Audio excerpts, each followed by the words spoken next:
how are you all? I hope you all are good and happy. So today we are going to begin with the lesson number 30 of your class 7 science, that is sign, motion and speed. So let's begin with this lesson.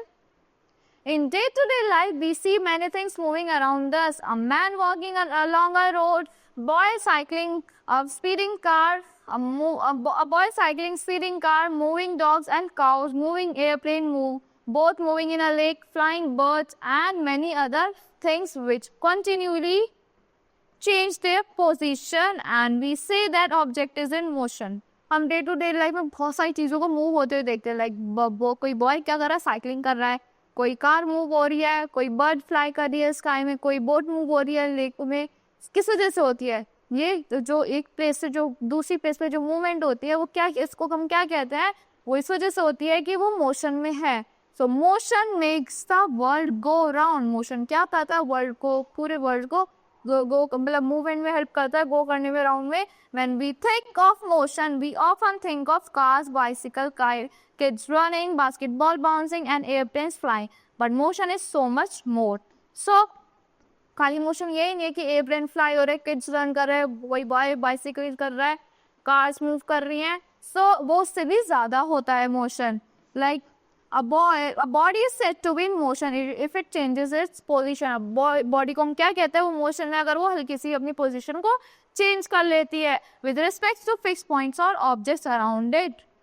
Now, did you know the general study of the relationship between motion? जो general study होता है relationship का motions के बीच में, forces and energy is called mechanics. उसको क्या कहते हैं? mechanics कहते हैं.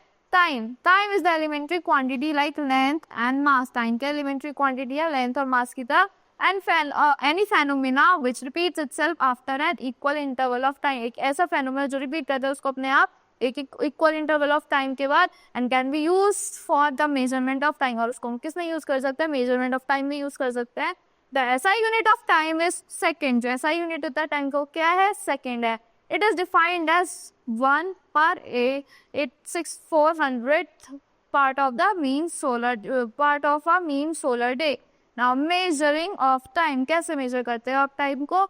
Method of telling the time और measuring time depends on some regular event. जो मेथड होता है मेजर करने का टाइम को, बताने का टाइम को किस पे डिपेंड करता है? कुछ रेगुलर इवेंट्स पे डिपेंड करता है विच इज ईदर नेचुरल और डिवाइस. हो ये नेचुरल भी हो सकता है और डिवाइस भी हो सकता है, लाइक मैन मेड भी हो सकता है.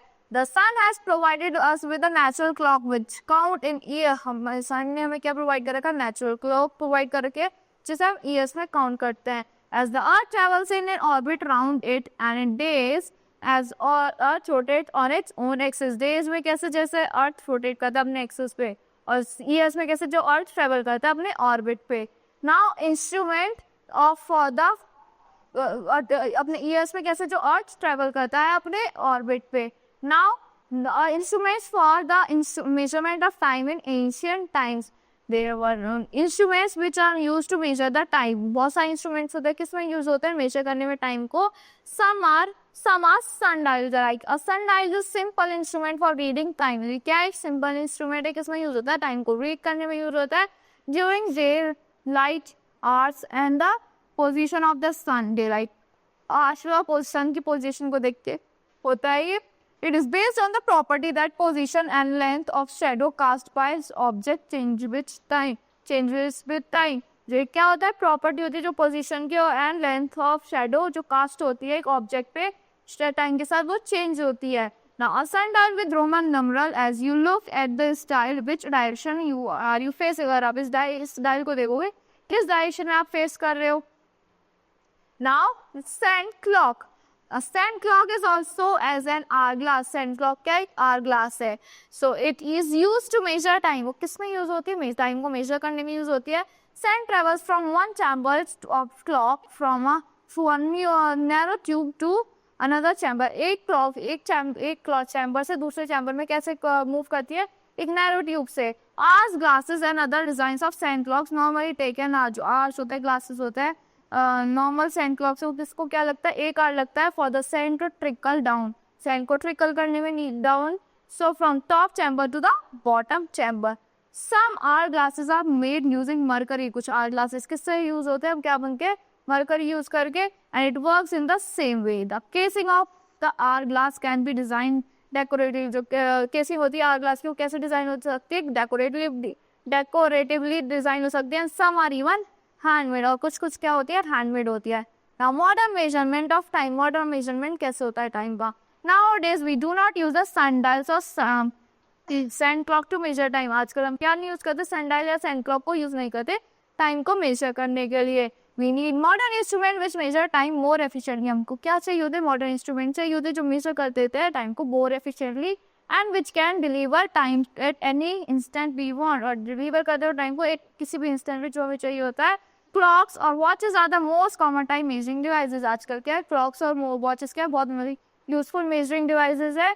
Now let us see the concept behind the working of a clock। The working of clock is rather complex। ये थोड़ा सा complex है working clock का, but all of them make us use of some periodic motion। इसमें क्या होता है, कुछ periodic motions होते हैं।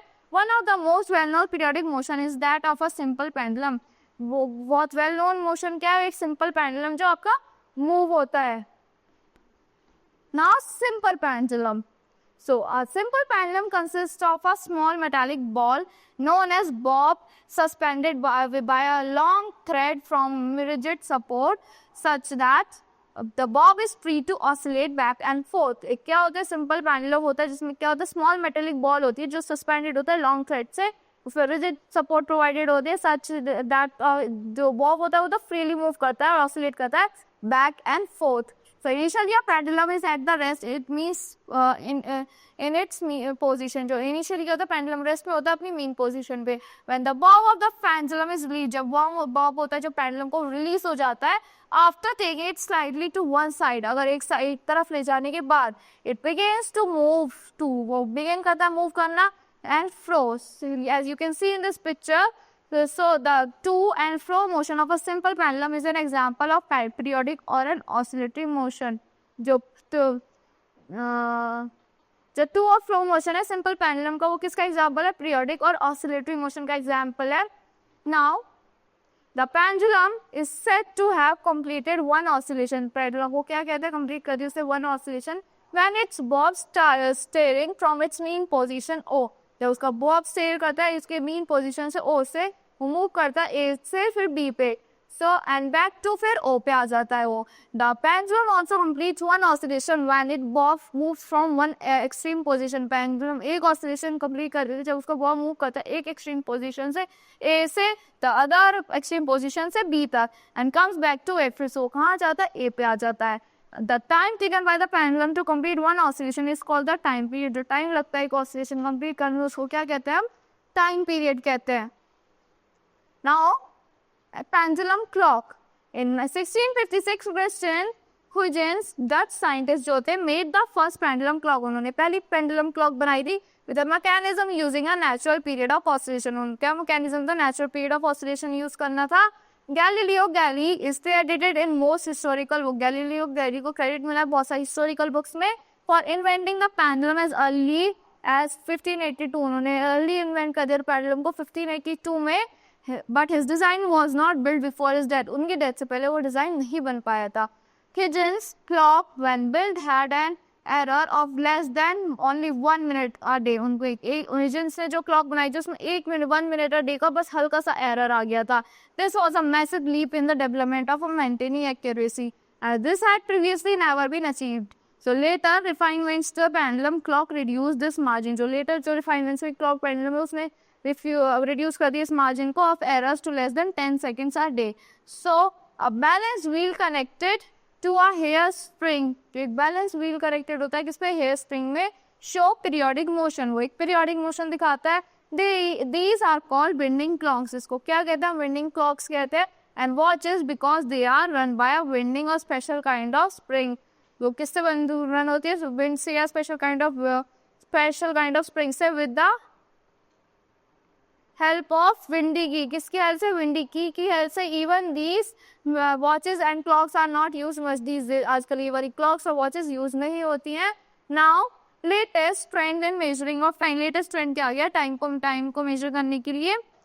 Today we use variety of different types of instrument. आजकल हम variety of different types of instrument को यूज करते हैं for the measurement of time को मेजर करने के लिए। Mechanical clocks, quartz watches are some of the most commonly used devices for measuring time. Mechanical clocks होती है, quartz watches होती है, some most commonly used devices होते हैं किसको measure करने के लिए, time को measure करने के लिए. Now a watch is a small time piece typically worn either on the wrist or attached on a chain. So watch क्या है आपके small time piece है, वो कहाँ पे typically उसको आप क्या करते हो, worn करते हो अपनी wrist पे या फिर अटैच करते चेन में and carry in a pocket या फिर उसे पॉकेट में कैरी करते हो. wrist watches however are the most common type of watch used to wrist watches. क्या है जो आजकल बहुत ज़्यादा कॉमन वॉचेस है जो आजकल हम यूज करते हैं. So watches evolved in the 17th century from spring powered clock. watches कहाँ से इवॉल्व हुई थी, 17th century से spring powered clock से, which appeared in the 15th century. जो कब अपीयर हो गई थी, 15th century में अपीयर हो गई थी. The first watches were the strictly mechanical. जो first watches थी वो strictly क्या थी, mechanical थी. As technology progressed, जैसे जैसे technology ने progress किया, the mechanical mechanism used to measure time have in some cases being replaced by use of quartz vibration or electromagnetic pulses. अब किससे replace हो गई, quartz vibration से, electromagnetic pulses से replace हो गई हैं and are called quartz movements. और इनको क्या कहते हैं, quartz movement कहते हैं. The first digital electronic watch was developed in 1970. जो first electrical digital watch develop हुई थी कब हुई थी, 1970 में हुई थी. In athletics, where even fraction of time is of great importance, stopwatches are used, which can capture even 1/10th of a second. So इसमें एथलीट्स क्या यूज करते हैं, स्टॉप वॉचेस को जनरली यूज करते हैं जो क्या इवॉल्व जो कैप्चर कर लेती है 1/10th of a second. सो मतलब 10 सेकेंड का मतलब उसका 1 part. So unit of time क्या होता है, the standard unit of measuring time is second. जो स्टैंडर्ड यूनिट है टाइम को मेजर करने का वो क्या है, सेकेंड है. And is written as s. उसे कैसे लिखते हैं, एस की तरह लिखते हैं. The larger unit of time are minutes. जो लार्जर यूनिट होती है टाइम की वो क्या है, मिनट्स है. And hours return as minute and r. और आर कैसे लिखे होते हैं, मिनट और एच की तरह लिखे होते हैं. सब units and their conversions are as follows. कुछ यूनिट्स और कन्वर्जन ऐसे फॉलो हो जाए, like 60 seconds is equals to 1 minute, 60 minutes is equals to 1 hour, 24 hours is equals to 1 day, 30 days is equals to 1 month, 12 months is equals to 1 year, 10 years is equals to 1 decade, 100 years or 10 decades is equals to 1 century, 1000 years or 10 centuries is equals to 1 millennium. So now let's talk about motion.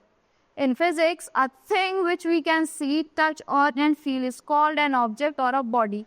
So क्या होता है, physics में जो चीज़ को देख सकता है, touch कर सकता है, फील कर सकता है, किसी ऑब्जेक्ट को या बॉडी को, उसको क्या कहते हैं, एक तो ऑब्जेक्ट कहते हैं या बॉडी कहते हैं. Objects are found either in rest और इन मोशन. आप ऑब्जेक्ट कोई भी रेस्ट में भी देख सकते हो या मोशन में भी देख सकते हो. सो मतलब रेस्ट में कि वो रुका हुआ है, मोशन में कि मतलब वो चल रहा है. A body is said to be at rest if it does not change its position with respect to a fixed point. Body को रेस्ट पे कब कहते हैं, अगर वो अपनी पोजीशन को चेंज नहीं करती एक फिक्स्ड पॉइंट से in the surrounding. So example, a stationary book present on a table, sun etc. तो stationary book क्या है, present अपने टेबल पे, और जैसे sun हो गया वो अपनी पोजीशन से तो मूव नहीं कर रहा ना, वो क्या है, मोशन में नहीं है. An object is said to be in motion when its position changes. Object को कब कहते हैं, मोशन में, जब उसकी पोजीशन क्या होती है, चेंज होती है. किससे, विद टाइम और with respect to its surrounding, उसके सराउंडिंग से रिस्पेक्ट में.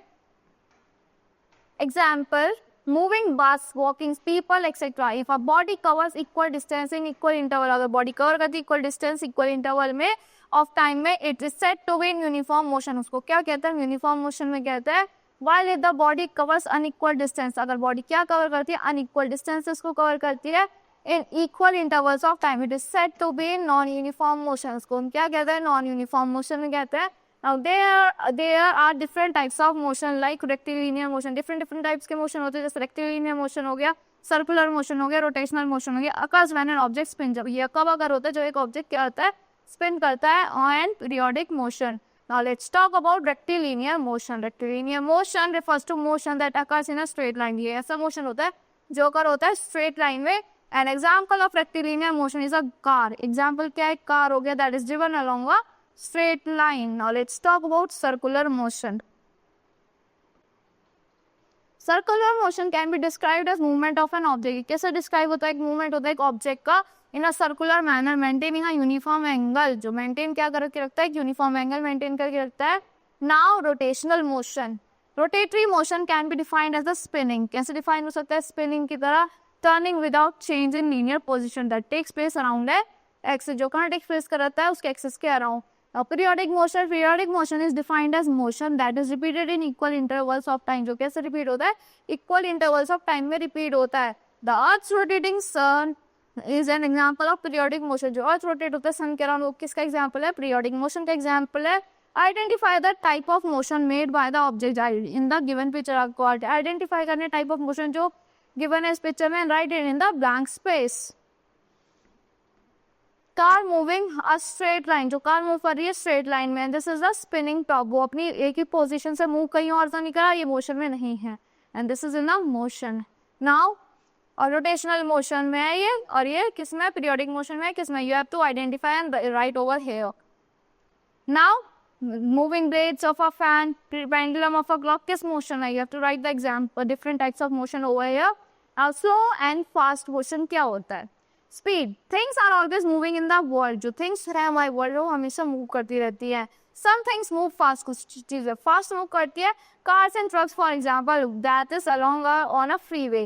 Jet planes zoom overhead. Jet planes zoom करते हैं हमारे सर के ऊपर. Other things move slowly और बहुत चीजें slowly move करती हैं.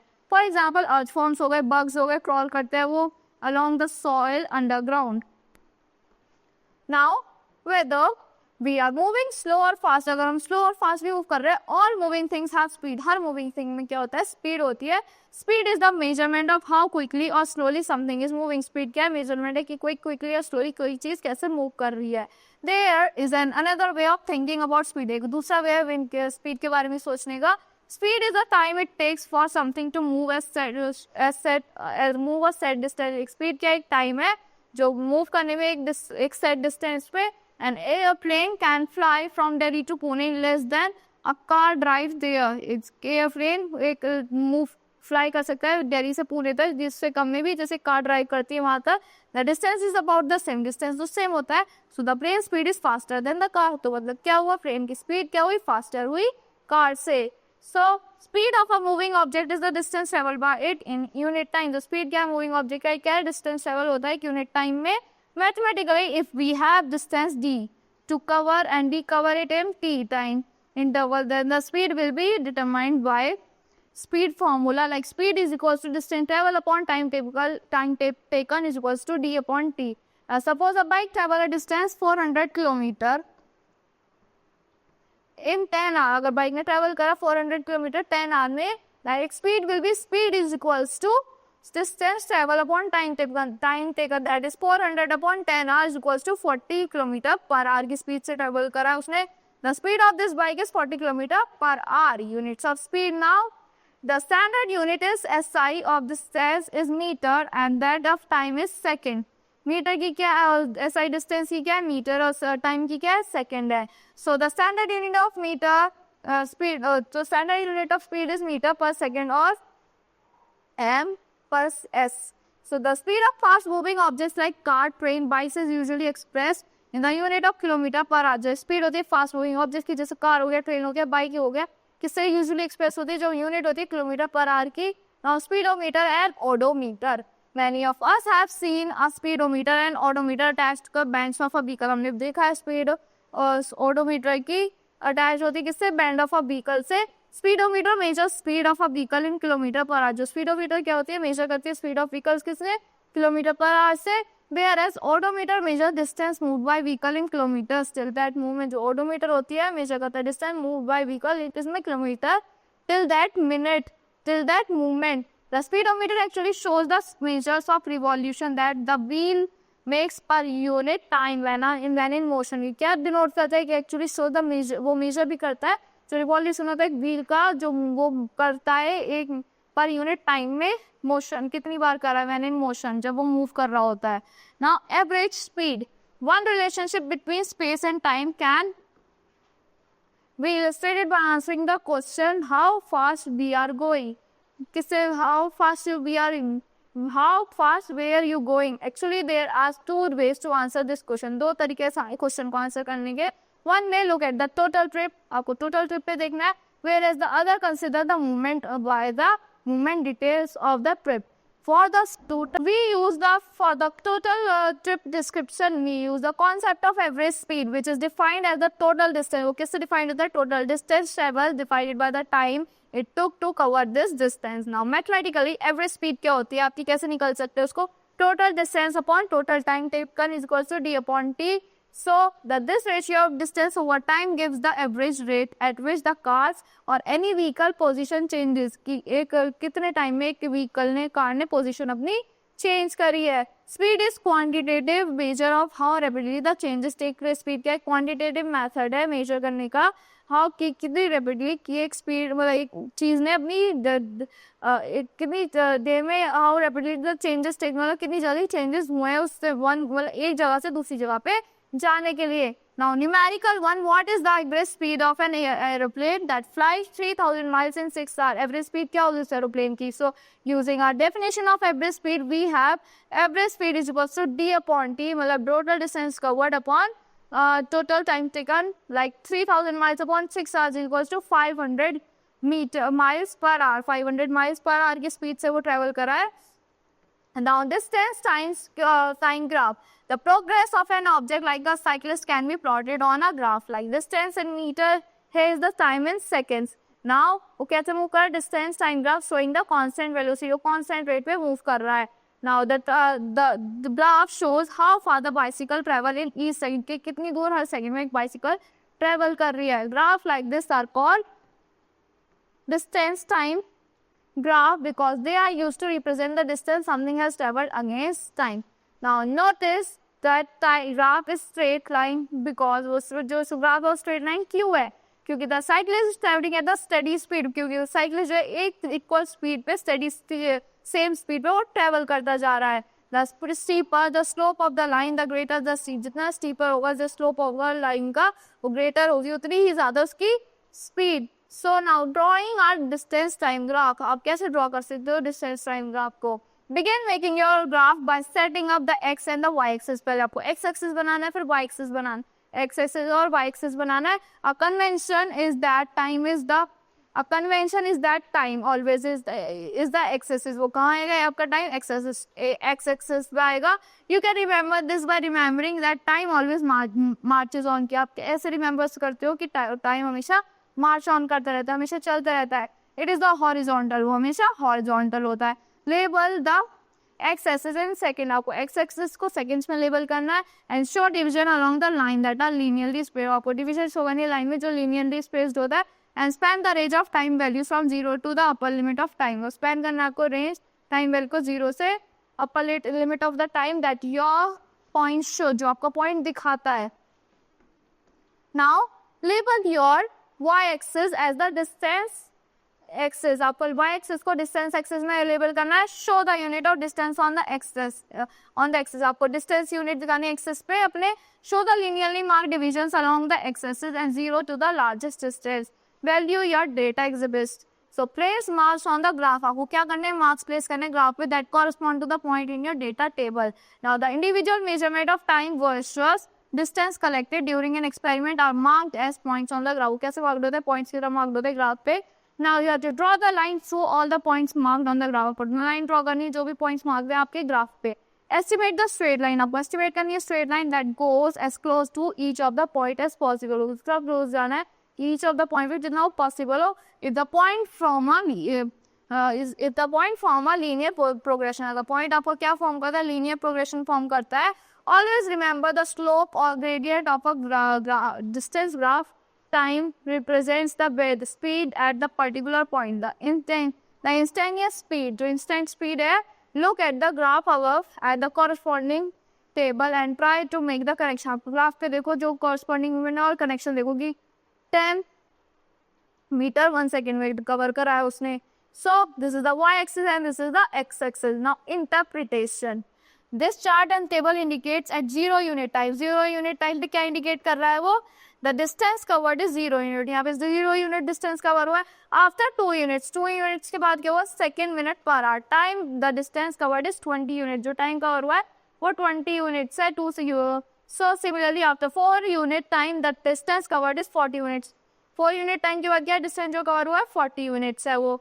Now The slope of distance against time graph tell us how the fast move object was moving. कि ये हमें क्या दिखा रहा है कि कितनी फास्ट एक ऑब्जेक्ट मूव कर रहा है. The steeper the graph, जितना ही स्टीपर होगा ये graph, the faster is it moving. जितना ही मतलब स्टीपर होगा, जितना ऊंचा होगा, उतना ही फास्ट वो मूव कर रहा है. When the graph becomes horizontal, जब आपका ग्राफ हॉरिजॉन्टल हो जाता है, इट स्लोप जीरो, फिर वो जीरो पे आ जाता है. This tells us that the object speed was zero. फिर हमें क्या बताता है कि ऑब्जेक्ट की स्पीड क्या थी? जीरो थी. इट वाज नॉट मूविंग, वो मूव कर ही नहीं रहा था. So that's all for this lesson. I hope you all like the explanation of this lesson. Thank you and have a grateful day.